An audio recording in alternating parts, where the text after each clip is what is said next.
Hi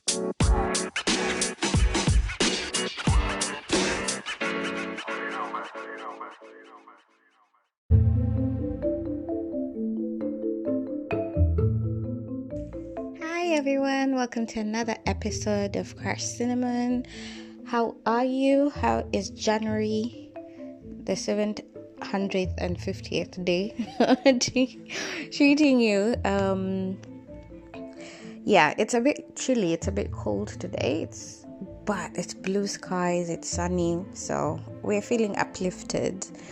Well, on the inside, things are happening, but I'm feeling uplifted on the inside. So today, I want to talk about something I have been thinking about, and it's because, when they say communication is actually a skill, we think it's just PR or journalists or people in the media who have to polish this skill up. But actually, as you everyday kind of person who's not in those fields has to develop good communication skills and have a good toolkit for it.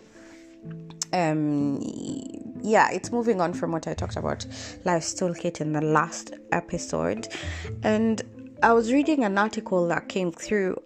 It's like an extract, actually, how to have had conversations, and I thought to myself, actually, I've never really sat down and I thought, okay, I'm going to have to confront certain persons about a particular thing. If I'm approaching, let's say, my employer or the local authority for certain things, I have never really planned it out and said, okay, this is how I'm going to build it up. I do think about, okay, what evidence do I have to say you've been treating me this way and others are being treated that, or I expected this hasn't, I've thought about that, but have to really come up with a strategy to have had conversations, maybe not. And sometimes that's where maybe I'm caught off guard and you're caught off guard with all the emotions that you experience in that particular time when that conversation is happening. When counselors and therapists say, or even you watch on TV and they say, think things through, what if they say this, what would happen, and all this. And I don't know why we don't take that seriously. We just think, it'll be like how I've handled it before. But I really want to urge you actually to really take time if you're going to have a hard conversation. And what is hard conversations? I mean, it's those conversations where you have to address a certain thing, a certain someone, put things straight, basically. And you're not, for sure it will rub off the wrong way, or emotions will be felt not the way you're feeling, kind of thing. So here's a thing I was thinking about. So if you're going to speak to somebody, be very elaborate and define actually the terms of what you're explaining. So for example, if you're having a situation with your partner, your boyfriend, girlfriend, and you're not happy about how they communicate, maybe they're not texting you enough, maybe they're not coming to visit you enough, they're not showing up for things you've both decided to attend or do. If it's wedding planning, I remember wedding planning was hard. I felt like leaving the universe, not just Earth, the universe. It's one of those. And actually defining properly what are your roles, what are my roles, especially in such situations like events planning, will help you a lot. So when you're having that conversation, you just go back to it and say, okay, listen, we agreed that you're the one who's going to call the florist. It's been 3 months. I haven't had feedback. What's happened, Or we said this money we're putting aside will be for a certain project. You went and used these funds for something else. If it's a business or if it's an organization or even in your own home. And if you have it laid out and define, okay, what do you mean by you're disappointed or you're not texting me enough? What does enough mean? The definition of enough, you could be defining enough as 100 texts. Your partner might define enough as 10, 20, is enough. So you make sure you understand. And I think also find the ground that you're going to have this discussion, the place, choose the location. If it's really, really difficult situation, for example, if you're going to end a relationship and you think it might not be a very pleasant thing, choose where you're going to have this conversation. Make sure you're in a safe area. Make sure you're comfortable. Make sure you've really thought things through. And also, I'd say leave judgment on the side, outside of this conversation, outside of that environment. If the person has wronged you, just be very factual, but don't bring judgment. Oh, and because last year you did this and that. You can just be factual and say, okay, I've noticed a series of habits and scenarios that are repeated, and it's causing me to have concern. So would you mind explaining to me what actually happened? Instead of going, you are this, like in a very accusatory tone. And even though you're on the right, it doesn't cost you anything to be humble and be the one who's listening. Which brings me to the other point. You have to be a listener. You have to give room for this person to explain themselves. You have to give room for the organization that you're challenging the practices or whatever to give you a rebuttal, to explain why they chose a certain path or why they didn't act in a certain way. If you're waiting for a delivery and it hasn't arrived, you shouldn't cast them out in that email, no, or in that phone call. No, give them chance to explain. Maybe there's something with problems with their delivery trucks or their warehouse. There was a fire. You never know. Things happen. So it's good to give that room for people to express themselves fully, and not to feel threatened, not to feel like they're being shot at.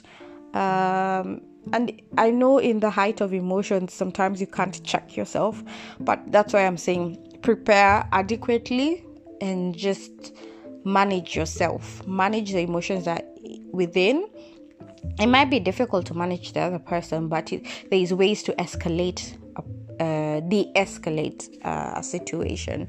So if you go in fiery and hot, there's no way the other person will be all chilled, unless they are really self-aware and they know how to de-escalate. Then they'll be relaxed in as much as you're going at them with that. And finally, the other thing I wanted to say is be open-minded about the conversation.